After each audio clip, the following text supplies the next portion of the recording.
Yeah, put it in here. Is this live? Oh no, my own voice.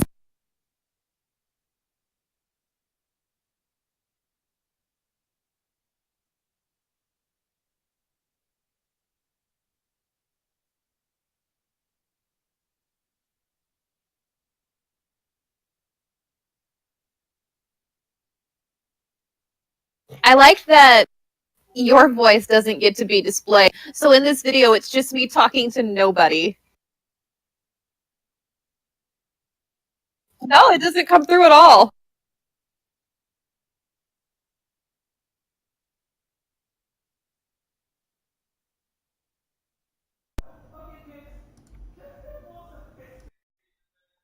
Microphone.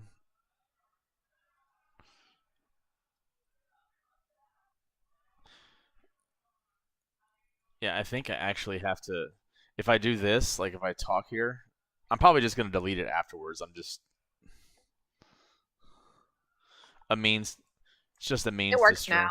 Oh, is it coming through now when I push the talk? I Yeah. unmuted the thing and it comes through. Oh, okay.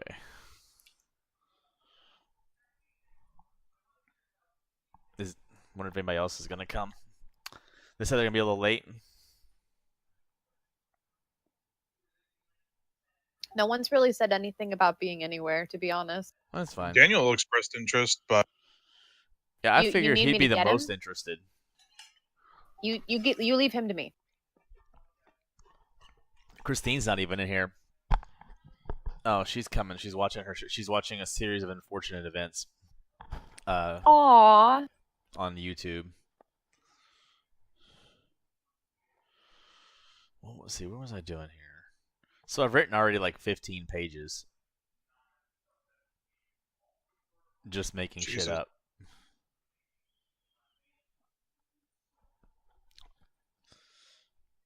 From what's the name of that thing? The bear? No. That the one that pisses Michael off. God damn it! I keep forgetting the name. What pisses Michael off? That campaign. Is it from that? Oh yeah, this is I've been reading it and then like taking stuff from it and just slimming it down a bit. Drawing inspiration. Drawing inspiration, yeah. I mean, I'm some of the stuff I'm just completely jacking, and some of the stuff I'm changing up a bit. That's what it's there for. Imagine. Yeah. But this is kind of what I have. Let me pull up the map. Okay. I'm gonna go to the map of the world. So, this one. It's delayed about 5 seconds. That's normal. Yeah. And it's not even loading at all. Up there it goes. I took away all the Mimi names. Well, that's fucked up. Is it? Why is it only showing? Because I've got it full screen on my screen. I can see your Google with your recent links, all the 6 links of porn. Yeah, it's I don't know why that's. Why the fuck is it doing that?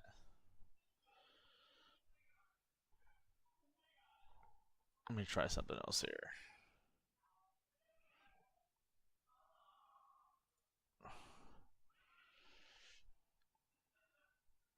Let's try something. Oh.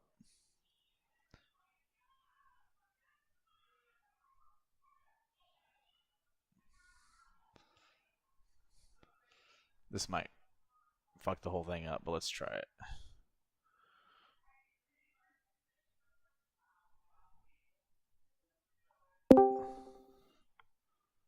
Look who it is. Hey guys. How's it going? How's it going? Not bad. If this works. Is that going full screen now? A little better? So All right. I'm waiting. That's better. Okay. The link We're that still Derek working posted through is streaming difficulties. alive. Yeah, Derek's streaming. Yeah, doing live streaming of this campaign. It's Naked Land, Daniel. Click the link. Naked Land. Yeah. Did Christine tell you about that owl boy? The what? Owl boy. Yeah, the guy they played with that had an owl.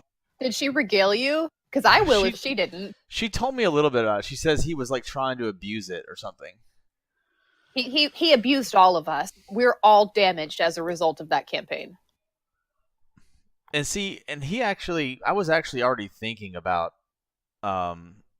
familiars, because remember how I always used to try to use my pseudo dragon and Brandon would just keep killing it over and over? But I have to summon another pseudo dragon. Do y'all remember that? I was kind of doing the same thing. Yeah. I mean, I was just using it to scout. Like, I've thought about making the pseudo dragon like give you an ability. Like, if you have a familiar as a caster, the pseudo if it is, you can send it away from you and give you the help action, right? Like, that's kind of what they do, is like, I want my pseudo dragon to get in the face of this attacker and do the help action. So it does the help action, it gives you advantage, right? So, or I want him to fly over where the enemy is, so I can, accurately range it, and he gives you advantage with the help action. The help action is just whatever it is. It's just whatever you decide to make it. But it basically gives you advantage on your casting, which is kind of powerful. But I thought about, like, I mean, why not? I'm not going to take that away. I'm just going to say, what if it's on your shoulder? Like, if you have your familiar with you, it gives you, like, a little bit extra damage on your hits, or one more chance to hit, or something like that. Like, you're a little bit more powerful if your familiar is on you, because you draw a little power from it. So. Well, the story that I heard is this one's was dashing and attacking and shit like that. 3d8, something like that. He had an attack. Well, yeah, he was taking the dash action and attacking, like rolling an attack roll attacking.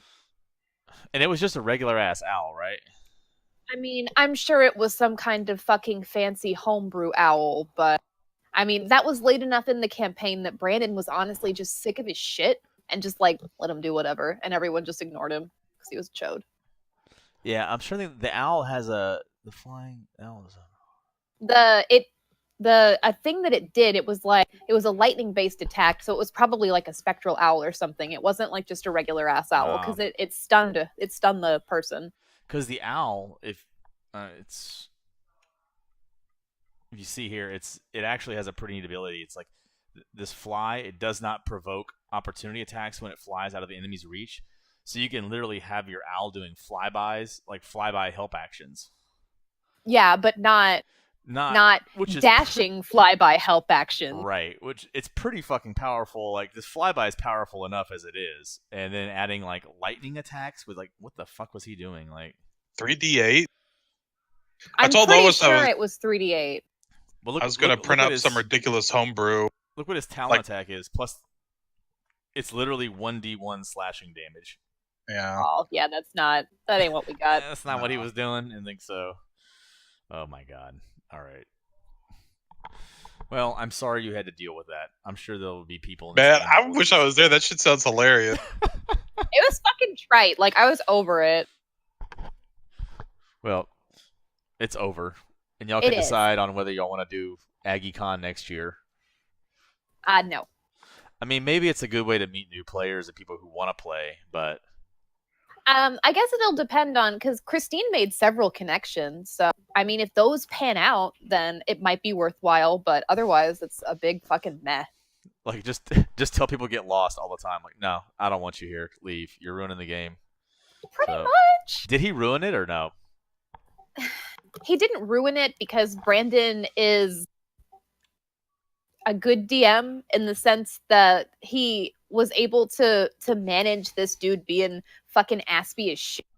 I got it. I got you. Now, here comes Christine. She's coming in here. So, this is the world I've drawn. Each one of these squares is 150 miles. Oh my god. Yeah.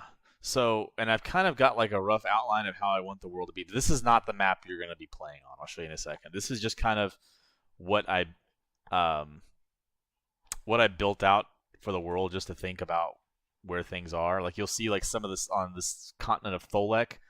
There's cities over here that y'all probably don't know the name of, but this stuff on Kel, the island or the continent of Kel, you would know the names of. And I've listed 4 cities of Gun Muldar, obviously your Dwarven city, and Endeavour is probably where you are going to start at. Yaren is a Elven city, and Tempest is kind of an everybody city. It's actually a floating city, as I'm going to make it on that lake. And the whole world is basically going to be run by various clans of monsters. And let me kind of go through, like, let's see.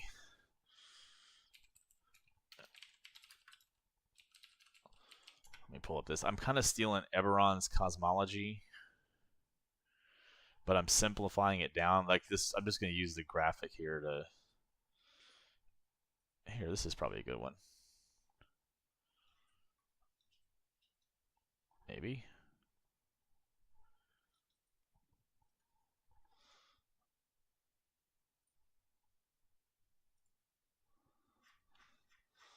Where is the image at? Oh, well.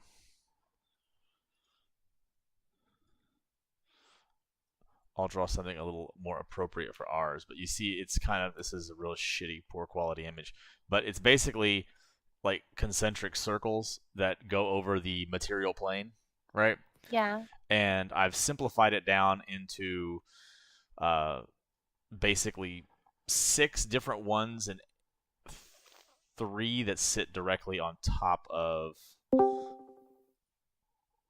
the or on the world that you're on, Anidris. So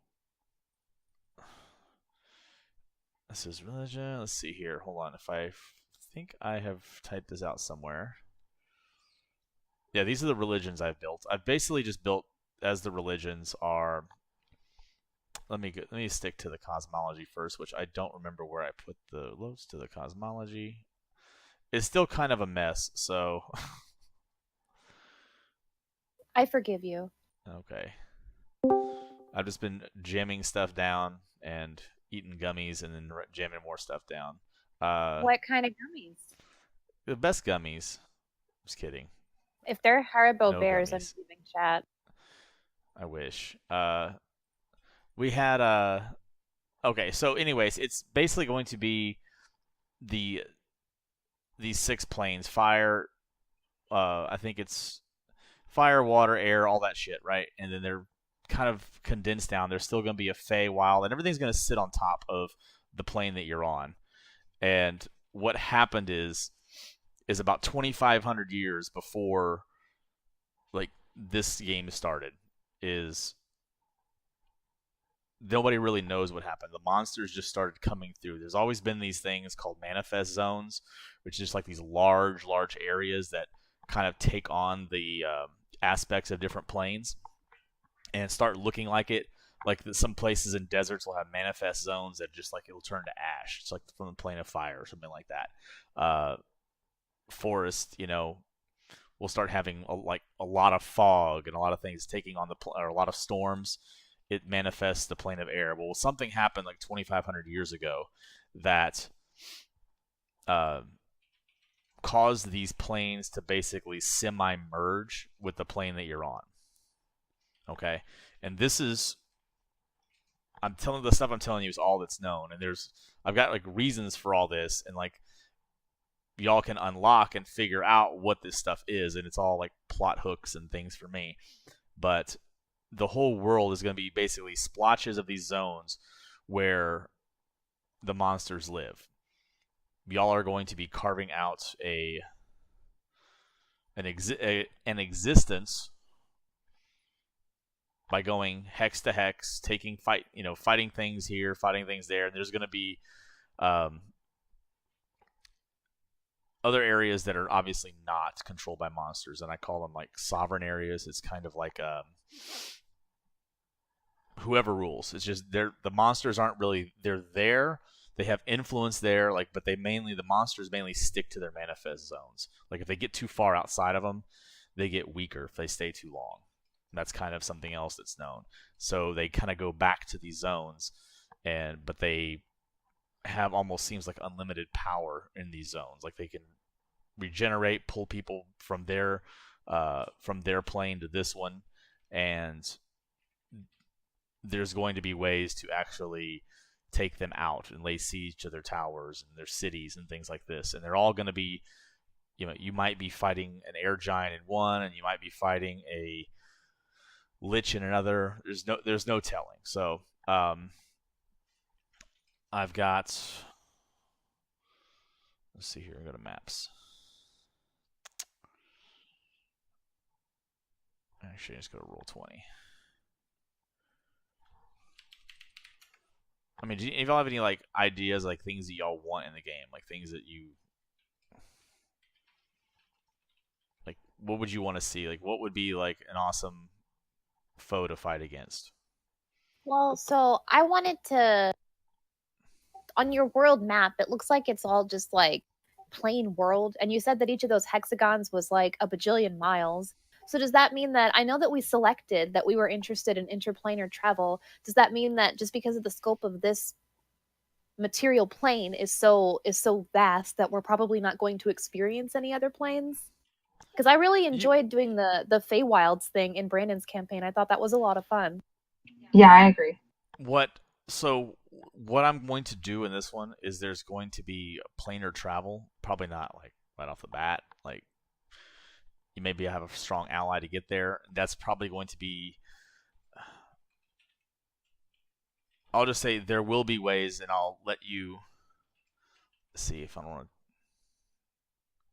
I'm trying to think if I want to. Okay, yeah, there I can the planes are going to basically sit all on top of this world. So it's going to be like it would look like the same map, right?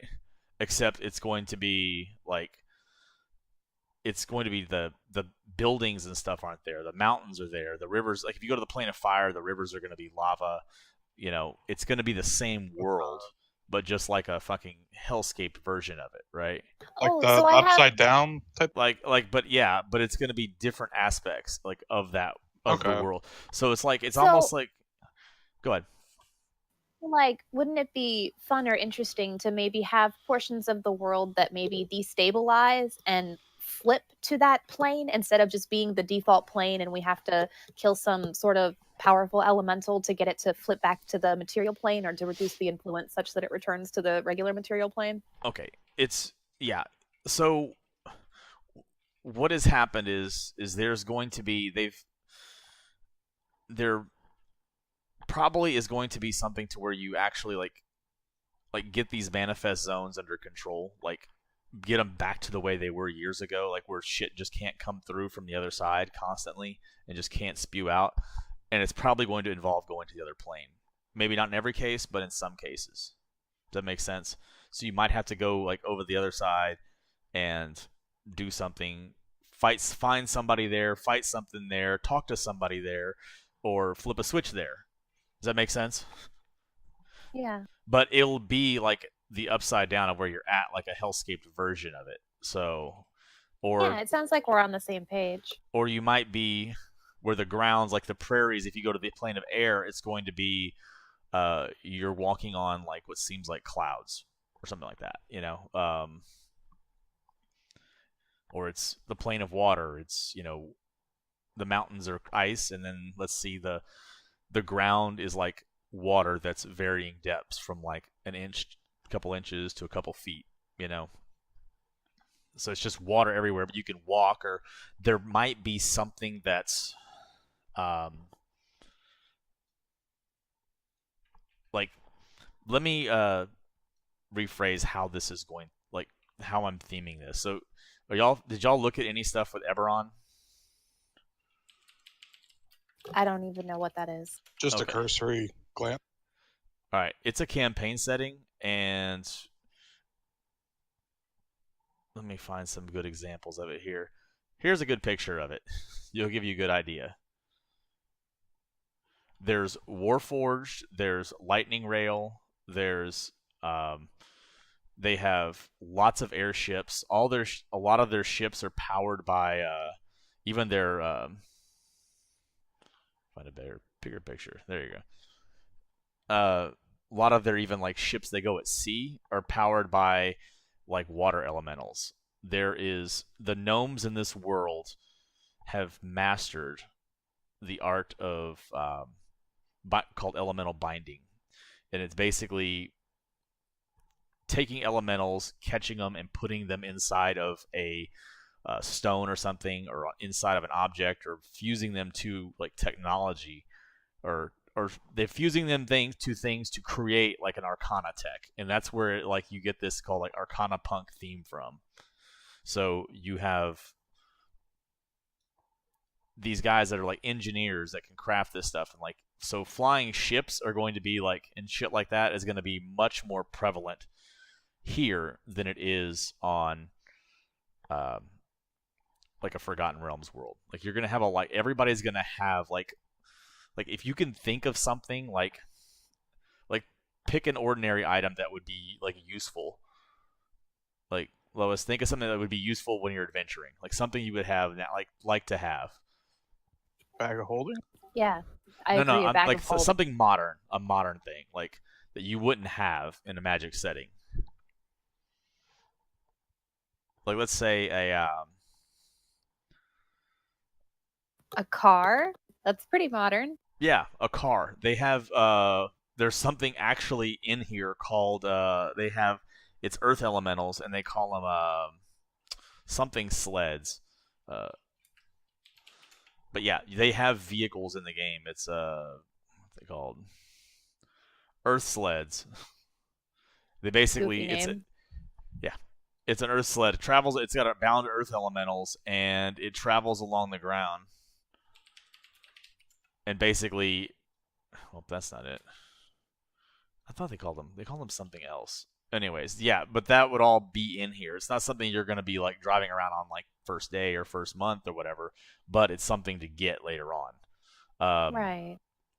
Like I'm thinking of something like, imagine if you were out like in the wild and like there was, okay, well, I want a stone that has a bound water elemental in it, and now when I'm out in the desert, this thing can output 10 flasks worth of water a day, right? I can drip. So now you have basically a way to store water when you're out in the desert, because it's going to be a bit more like this is going to be a bit more difficult than most campaigns we've done. So it's going to be, you're going to have more stuff to fight to help you, though. There's going to be a lot of abilities and stuff you get from your racials. Like I've kind of basically redone all the racials, but you're going to have a lot more stuff to do early on, and you're going to have more magic items. I'm going to increase the amount of magic items you can have from 3 to 5.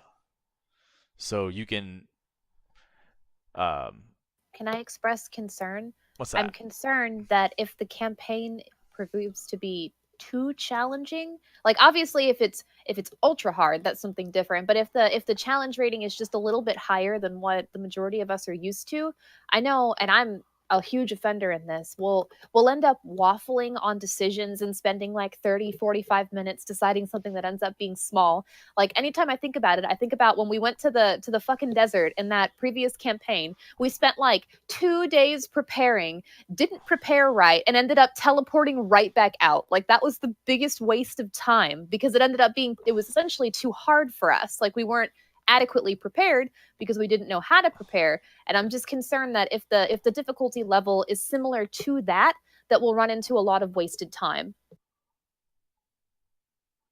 Okay.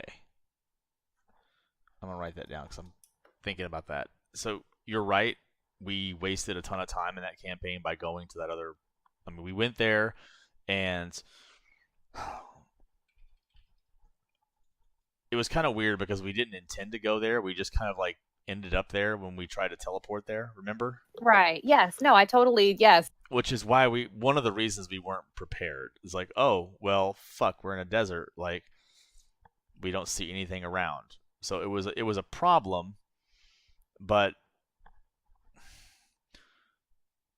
we didn't really have a lot of abilities to deal with it. I don't think at the time, which was just, it was kind of a weird thing. Like we didn't have like we could teleport back, or we could wait. Like we saw a sand monster and ran from it, But I'm going to make it less like if you're trying to go somewhere, like you're going to be able to go most likely. And if there's something that happens, I'll just communicate. Like if there's something that's likely to happen, okay, I'll drop hints at that. Okay.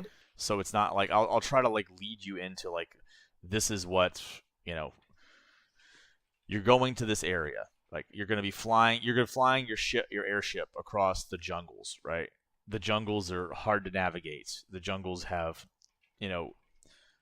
lots of wild natural beasts, lots of the trolls and the goblin like tribes are massive and well entrenched there. There's green dragons are abundant in the jungle. It's things like that. Like you'll know, like the world has basically been like, it's not just like I didn't want to make it to where it's like a where the world is this like, oh, you're here. This is this new area. You don't know anything. Like people have like flown their airships around the world and kind of mapped everything out. Like they know where like a lot of these holds are. They know where a lot of the enemies lie. They know where they are. They may not know what's in them. They may not be able to get close to them, but they've been able to spot these things. So like in this map I'm showing you here, like one hold might be something. They don't know what it is, right? Maybe you can, charter a ship, an elemental airship to take you there and scout it out, right?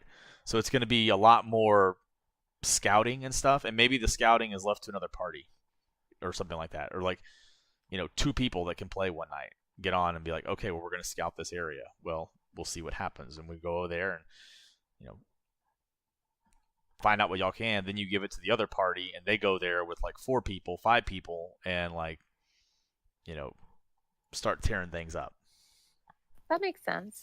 So it's going to be like I'll have to communicate what things can happen, because I don't want it to be like, I don't want it to stall, obviously. So, but or get y'all into some situation to where it's going to be y'all don't have any solutions or any tools for it. What was the other thing I was going to talk about? You were leading me into something else. What was there? I have a question. Yeah, go ahead. Kind of expanding off of what she just mentioned. What do you speculate killed that campaign? It kind of seemed like we were directionless. Well, so yeah,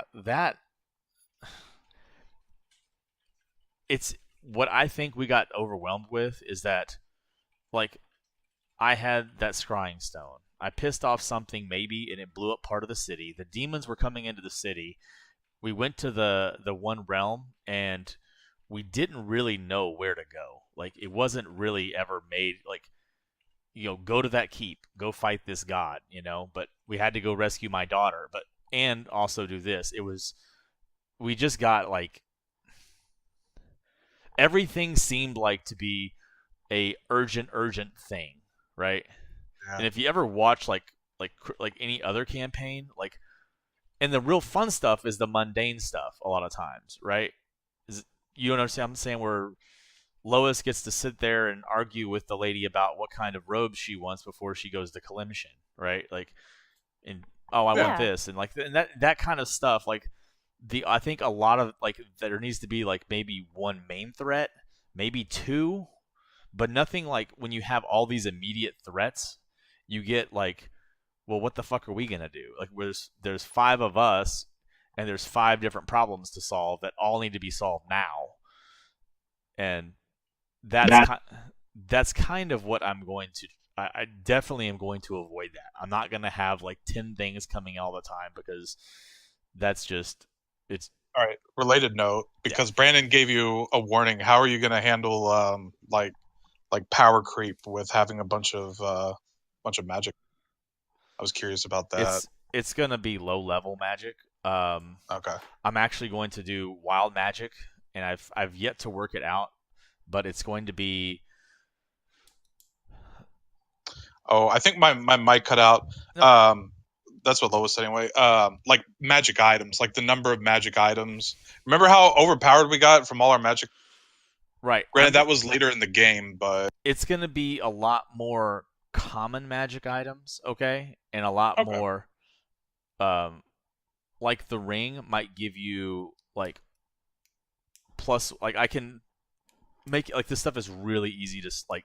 I figured out some cool stuff with Roll20, where on your items, I don't know if I showed y'all this. Some of y'all may even know this. Let me go down to what am I doing here? Let me create a character. Add a character. I mean, I understand if you're talking about like simple items, like the shit that we had in that game before was ridiculous, like armor of invulnerability, stuff like that. Yeah, like that stuff is going to be very limited. And what I'm going to try to make it about is it's like a West Marches game. It's going to be like you might have a sword that's +2, right? But it's +2 at killing blue dragons, right?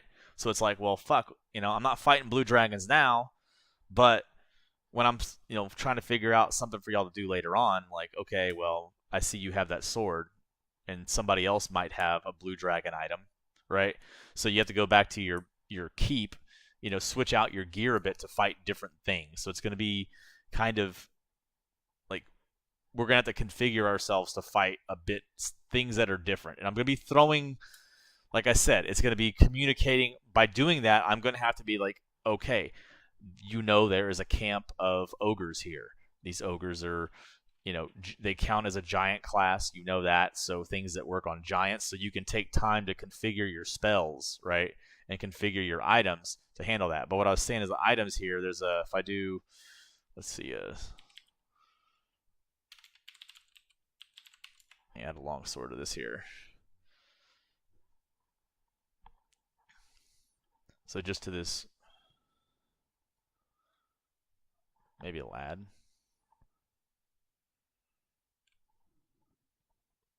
Oh, here we go. I'm going to add one of these. So I have this +3 longsword here. You'll see if I go down here to do, I can do this, and I can type, let me make sure I'm doing this right. You may not even be able to read what I'm typing, but you can see like the charisma. So I can do like, come on.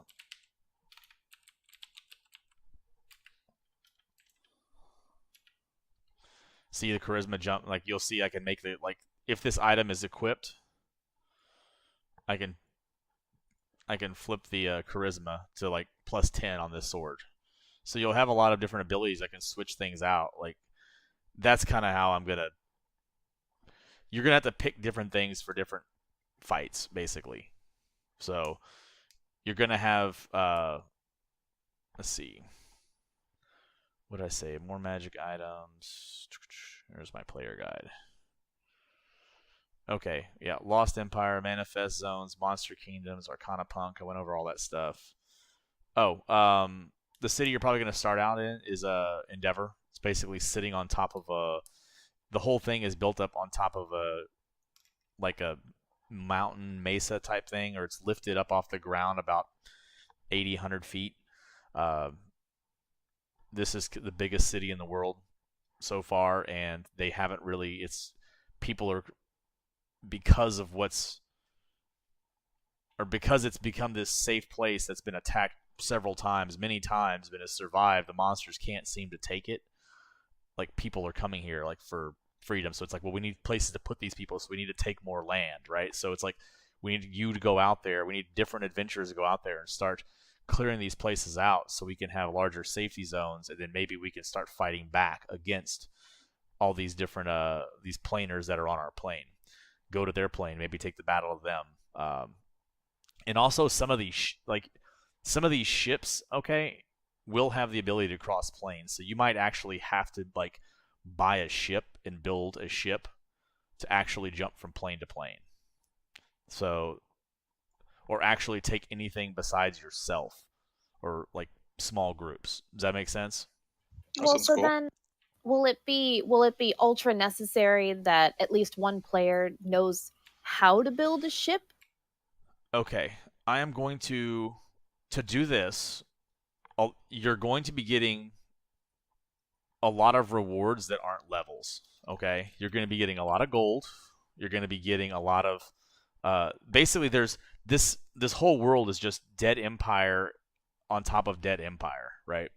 The last one was like the Great Human and Multicultural Empire. There was other empires before that, and all the loot is just left there. Like all this tech, like they're still like only in the past 200 years has like have the races of the world been able to get the tech back together and start actually like saying, oh, like rediscovering all this stuff they had. Let me go to Strongholds and followers. I'll share all these documents with y'all when I put the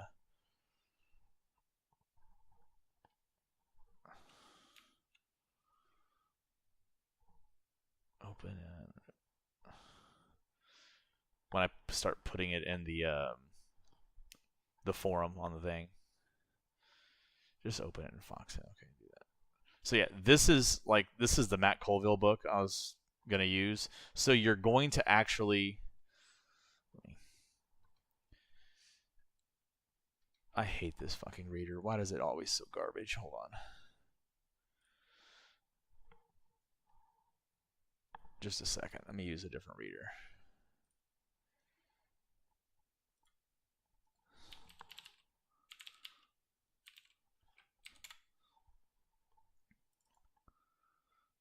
All right.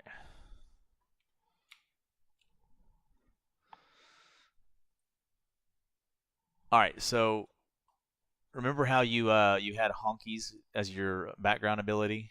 Yeah. You are going to have what's called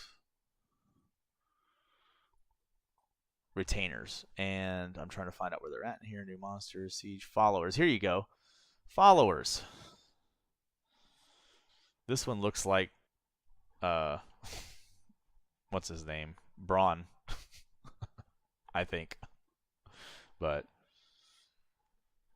so yeah, you're going to have different retainers that will work for you for free, basically. Like they are going to come to you and serve you, live in your keep, and do different things. And you can actually take them into battle. There's like a system. So if you don't have enough people that one night, you can take like if you're a what class you think about playing, Lois? I was probably gonna do Ranger or Barbarian because those are the only classes that I haven't.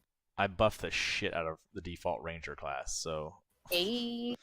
yeah. So if you go to let me go down to Ranger here. Monk. I hear Monk's good. Yeah. So yeah, like your Ranger retainers, you get a beast lord. They get these third level actions. You see, at third level, they get 3 a day. At 7th level, they get these different, and they basically level, but they level behind you. Okay, and these retainers are people you can take with you. That's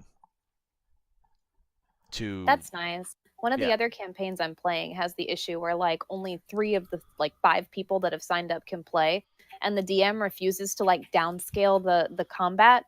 So like we're 2 people going into a cave full of like 12 orcs, and it's like, okay, well I guess we're not doing combat tonight. I'll see y'all next week, and that's fucking tedious. Yeah, you can actually take these guys with you. There's a system where it's like they don't take let's see, retainers. Retainers are not PCs. Let's see, cool but not too cool. They're not. They level behind you. They don't have hit points. Okay, no health levels, no hit points. You'll see on this page right here. That's nice. It's almost like me running a monster basically, but it's going to be you kind of DMing your own little sidekick. Okay. But I'll post this whole document where you can see all this stuff. But there's also, you were talking about like this is just retainers that work with you. There's also strongholds by class.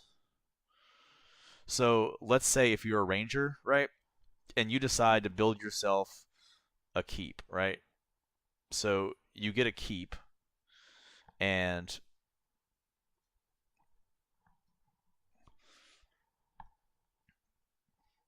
you can use this to basically, when you do things, you're going to, if you clear an area or clear a zone or kill some town, like you're going to have infantry and stuff that come with you. There's a whole like kind of combat system that's built into this, but it's not like wargaming.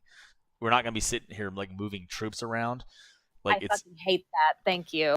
It's just like the system is all about like this unit can hit this unit and you just roll them against one another. So it's like your infantry versus their infantry, but you have to kill their infantry before you can get to their siege weapons, right? So if they're sieging your city, you have to use your guys to kill their infantry.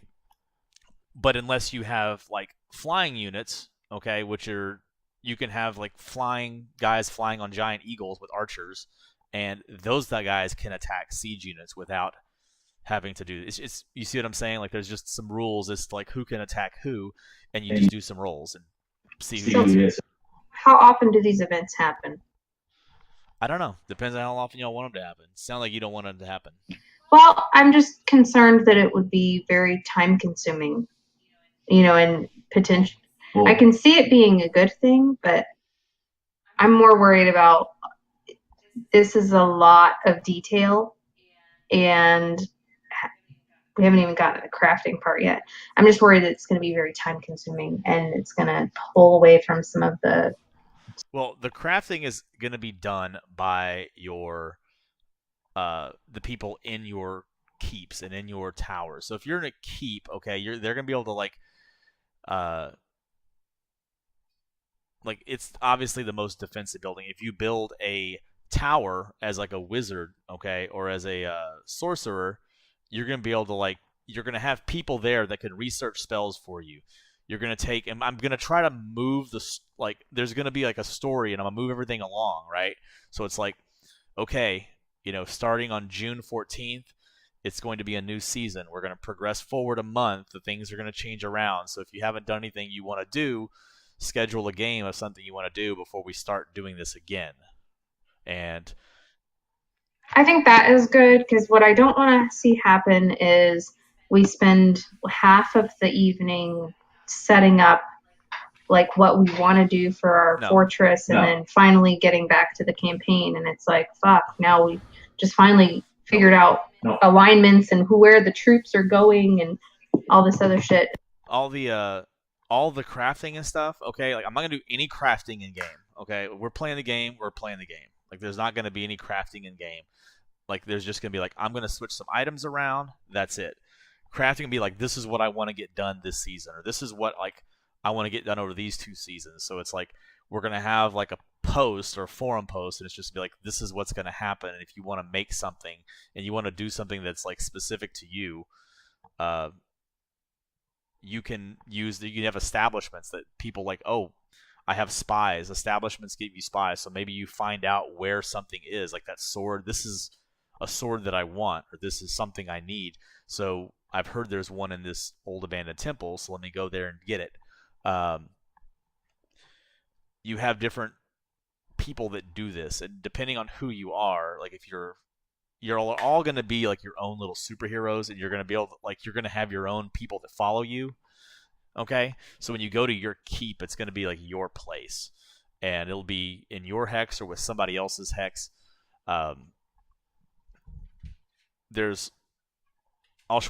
we get to that point, like months down the road when you're building those, okay, I'll explain everything in more detail then.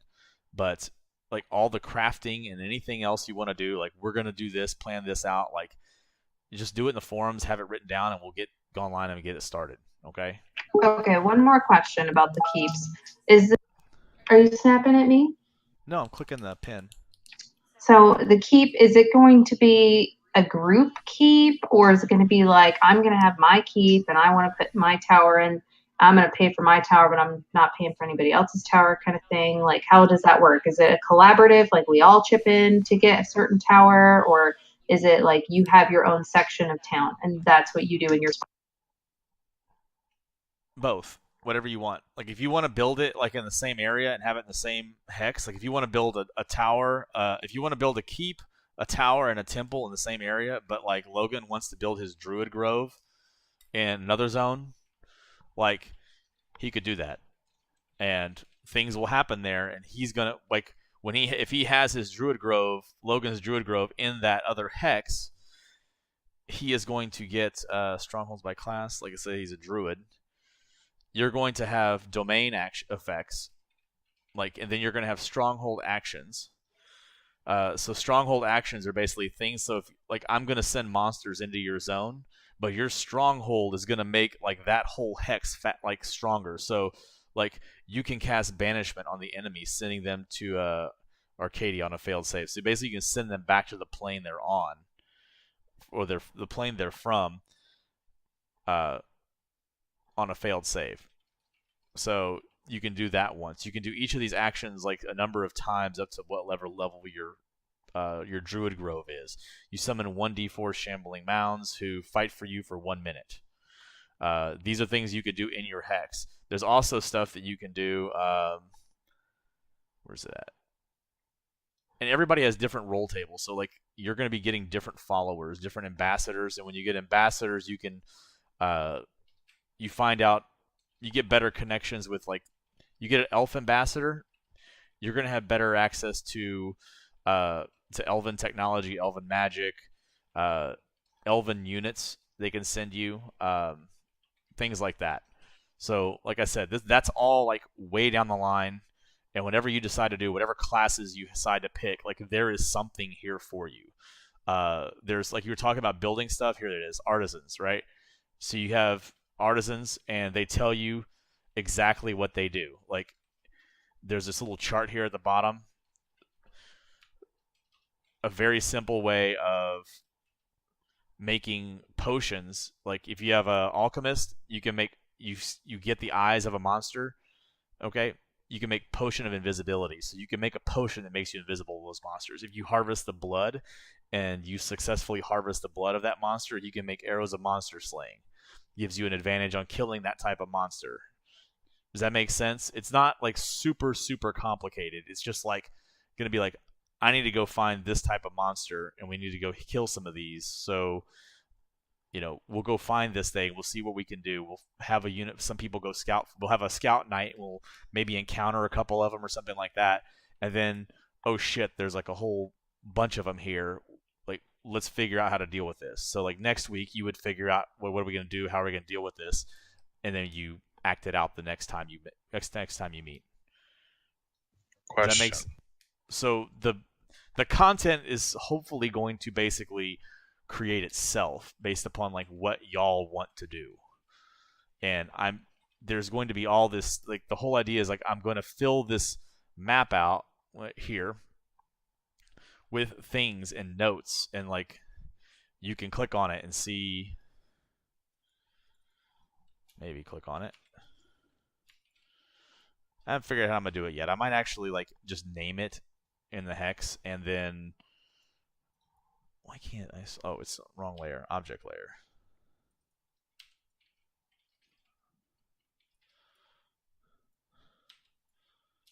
There we go. And then you can click on it and say, oh, your starting city built 150 years ago on the ruins of an ancient city of the Lost Empire, right? I just did that as an example. And you can have these here and just I probably will take the words off it so it doesn't show the nameplate, but. And there will be notifications of things that are happening around you. If you have an establishment, right? So if you build, if you start, there's these hexes are pretty big. It's 1 day travel across one hex by road. Okay? So there's a lot of stuff to do in each hex. So each hex presumably has 1, 2, 3, or 4 towns, right? Or that many monster encampments, or a major temple or something like that. There's going to be more than what's on this map. And I'll have it listed out where you can click on it and be well, this is something we found out here. And I'll kind of announce things, and I'll figure out some way to put relevant current information into a forum post that's a sticky for the game forum, and you can kind of see what's happening there. But there's going to be things in the game that you're going to be able to stomp right pretty easily, and there's going to be things that are going to be you're going to run into it, and your pretty much only sensible option is going to be to run, right? So it's going to be about making decisions that way. So it's going to be more of a thing. But that's one of those things where it's like, if it's something that's, you see it, this thing is really hard, I'll drop hints. I'll have to make, hints on like, this is definitely something we can't handle yet, or this is something we're not ready to geared to handle. Your things your character would know that you may not. Anyways, sovereign lands. I said the sovereign, basically the peoples that are dominated.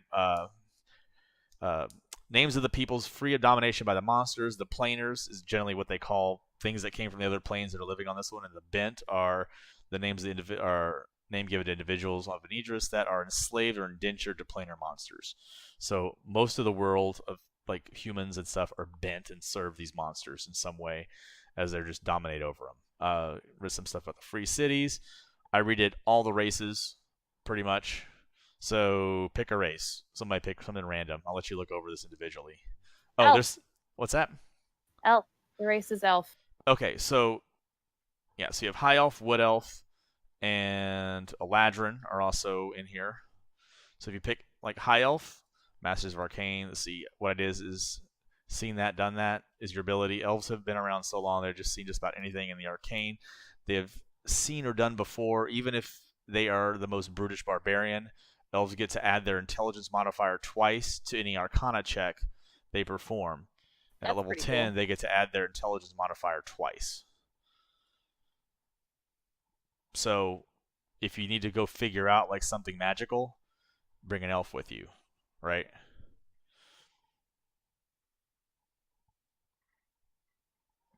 I like it. There's also a lot of new races, shifters. Okay, shifter is a basically lycanthropy. Okay, but in this world, lycanthropy's basically been cured, and they're their own race of people. So it's not going to be a mystery. Like it's actually like, or it's not going to be a boon or a bane. It's just going to be a race. Shifters have animal handling proficiency, taming wild creatures that resemble their form. I've yet to finish these. There's a basically Beasthide, Longtooth, Swift Stride, and a Wild Hunt. So basically, you can tame creatures and have pets with you as a shifter. That's pretty cool. You have the expertise when tracking creatures of your survival skill. Oh yeah, Wild Hunt like this. This one's Beasthide is basically like boars and bears. Longtooth is dogs, wolves. Swift Stride is what's this? That's like cats and things like that. You have expertise in tracking creatures. And Wild Hunt is I think any one of them. You can be any one of them, but you're just like a super skilled tracker. Like you're a great hunter. You have expertise when tracking creatures using your survival skill. So you get expertise in survival, or in when tracking, when your survival skill. Only when you're tracking. So if you're like trying to like survival to find food, maybe if you can say, yeah, I'm gonna try to track this deer or something in the area, sure. Gnomes are very different in this setting, and they're very important and overpowered. They're going to be like masters of elemental magic, and each one has like depending on what you want to be, there's basically 4 like subclasses for each of the 4 elements that you can pick. There's a centaur, drow, changeling, yes. Changing is a different thing. You're basically a shapeshifter. It's a race. They're generally to themselves, but it's a race you can play in the game. They are of this world. Your ability is I just call it natural mule. You have the ability to create a cavity in your own body and carry any object weighing up to 1 pound without it being detected without magical means or cutting you open. So basically, you can hide a dagger inside of your arm or your thigh. That's pretty cool. Things like Kalishatar are kind of like this is all from Eberron. A lot of this stuff is the abilities I kind of cooked up myself or stole from somewhere. Since planar bindings, let's see, a group call themselves Kalishatar. Let's see. Yeah, it's spirits. It's humans that are bound to spirits from the Shadowfell, and they have a special they have it. That's what gives them powers. It's like, let's see, a small order of humans took advantage of this by practicing trance-like meditation, where they could walk the realm of shadow while dreaming, and the sheen in the shadow is harmless. This is probably a lot of grammatical errors, as I was willingly walk into the. I'll help you. I will help you, Derek. Okay, you will help me fix it. I will. All right, thank you. I'll have to read it all again. As an action, a Kalashatar may take a few moments to meditate on their own using their own psionic powers. Kalashatar may not move during this turn or take an action. Once complete, their wisdom modifier is boosted by +2 and for 1 minute. Kalashatar must complete a long rest before doing this. So they're basically psionics, and there's actually other abilities that they have that are like the psionics are baked into the races, okay, rather than like baked into a class in this game. So they have a few psionic abilities outside of this. And also Warforged are in this game, which are basically androids, sentient androids. Where are they at? They're somewhere in here. But that's something else. There's a lot of different races in this game.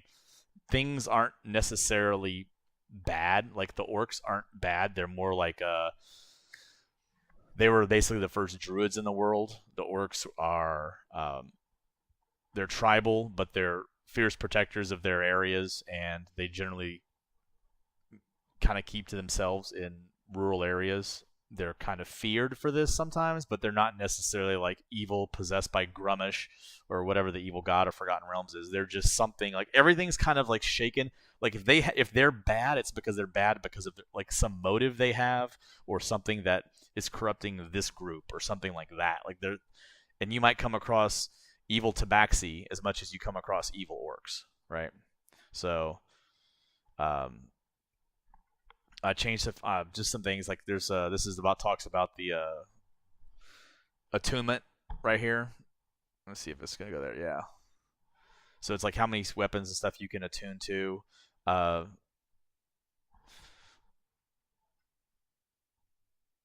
Pets and mounts get 1 attunement slot, so you can have magic items for your pets and mounts. Weapons and changes. Oh yeah, you'll see the other document here. Basically, I'm outlining. So to make the martial classes more fun to play, like when you pick up a weapon like a greatsword, it's got these new, instead of being just two-handed and heavy, it's got a status and sweeping, which allows you to do like multiple actions with it. Does that make sense? Like it's these like if I go to sweeping, let me go down here.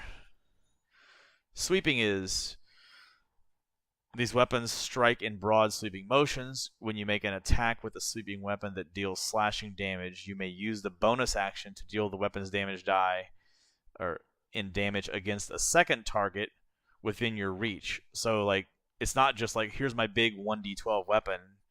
If you do certain things, like you can actually increase your damage with this type of weapon. But there's things with like a longsword where it's like the longsword can be used, to sit there and like swat attacks away. Like you can use it defensively. So like if you want to be more defensive, use a longsword. If you want to be just like clearing out a lot of things, use a greatsword. Make sense? Yeah. So it's gonna like make the martial classes less like, oh, I swing my great axe, I swing this weapon, and it hits or it doesn't hit. It's like you can actually like, oh shit, I hit, got like. It's a status weapon. So if you beat their AC like with a great sword or a great axe, if you beat their AC by 5 or more, like you get to do additional damage, almost like a crit. So basically, it's just a really hard hit. Things like that. But that's something that a status weapon would have. I don't need this here. That's the religion shit. Hold on. Where did I go? There it is. Also, make your I own. have a question. Yeah, go ahead. So, the original intent, as I understand it, was like you can have pickups or something like that, or hop on, Right. So, thinking about it from a different perspective, let's say we have Jesse or one of those people that was shooting dice come and play. All right. How hard on top of Roll20? Because we saw we were all stumbling through Roll20 last time we played. I'm concerned about the complexity of this, plus just dealing with Roll20 itself. What I'd probably do is, if you have somebody who's most of the people in this game, I figure have played before or to some extent. Like the people that I know have played. Like there's a couple guys at Chick-fil-A that want to play in a game. Like one guy's he DMs 2 games and he wants to play in another game. So I'm like, sure. Christine was also canvassing the people that we played tabletop with this weekend who might not have any experience. And if they don't, that's fine. Like I'm just it's going to take for when Rob got on the other night, it was like, let me throw this character together for you and talk to you about it. Like hopefully that's not ideal, but it'd be like, let me make this character, and I wouldn't just let somebody jump in like that. It'd be like, okay, well, what character do you want to make? And I would help them. I'd get online, I'd help them walk through it, or somebody else could. And all this, there's a lot of options here for things, but if you just go to your weapons, right? Just add that to your level 1 abilities. Level 1 is pretty fucking boring and easy to play as it is. Anybody can figure out a level 1, right? And if you have your character sheet set up, it's just a matter of telling them to click on it, right? Especially so I have a concern about accommodating hop-on specifically, and that's that generally hop-ons just want to hop on for the night. They don't want to have the additional responsibility or burden of having to make arrangements with you the day before, figure out a character, figure out how to play, and they probably won't have any fun if they feel like they're a direct detriment to the game's flow. Okay. So when you say hop on, what do you mean? Just somebody who just wants to thinking play? Maybe Brian, for example. He's played before, right? But he doesn't really have a good idea of what's going on character sheet wise.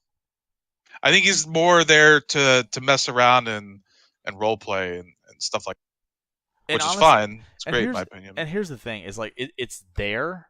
I'd say it's there, and if they don't want to use it, I'll put it on their character sheet. And if they don't want to use it, or if they just want to click on things and just talk and just move around and have a good time, that's fine too, right? So It's not if all the stuff with the weapon is the weapon stuff, we were talking about, because you kind of came up after that, so let me go back to that. It's all all the original abilities are there, right? So it's if you we were talking about the great axe, right, or the great sword. Well, the weapon stuff is pretty straightforward. The sheet, it's more the 269 pages of strongholds and followers that has me a little concerned. That said, that would be months down the road. That's going to be for people who want to do it, right? So if you have somebody let's say somebody found 10,000 gold, okay, in some chest somewhere, and they're like, I don't want to build a fucking stronghold, so they just give it to everybody else, right? Just split it up amongst everybody else and be like, okay, I'll come help y'all out, right? So that's something that they would do. And also something else about this campaign is it's going to have to kind of if a group goes a long way from home, okay, we'll have to kind of, and they want to do something else with another group. There's a bit of with keeping the verisimilitude of it all. Are you going to be in 2 places at once, or are you going to do this other thing first? Or are you going to say you did this other one before you did this, right? You see what I'm saying? There might be a little bit. That's one thing that I would have trouble with. But we have people watching this, so other people. So some people just jumped on the stream. Okay, cool, whatever. They'll either be really confused or whatever. What else were we talking about? Oh yeah, I was just going to say, making your own spell. If you want to change your spell up for new classes, there's a quick guide here on this is just from the Dungeon Master's Guide. That's all it is. It's just how to make your own spells. Change something up there's I pulled this up, like ranger spells here. Level. Let's look at first level. And filter spells. So ranger spells. This is homebrew spells on D&D Beyond. Go by first level. There's like 18 pages of this shit, and it's like, if you want like to flavor yourself, like play ranger and just change your spells up. Like I want to be, absorb elephants, like whatever this is. I like those words. Instead of, it's a play on words from absorb elements. I want an owl that casts wish on cantrip. And obviously this stuff is, what do you think about this, Derek? And is this broken? Because I mean, a lot of this stuff, and actually people have scored this stuff. I think you can see, they give it 9 points or whatever, like rating, like this one, ARG. So you point to another creature, and you shout out the command word to cause the target to scream uncontrollably for the duration. The target has some ability to influence what they are screaming, but is largely unintelligible. While screaming, the target is naturally unable to cast any spells that require a verbal component, and the creature able to hear within 10 feet of the target is also deafened. What the fuck? What? That fucking spell! It's fun, isn't it? A little too fun. I hate it. Creatures unable to speak are unaffected by this spell. So don't cast it on Warforged because they can't really. I guess they can't really yell. So they can speak, but you can't really yell.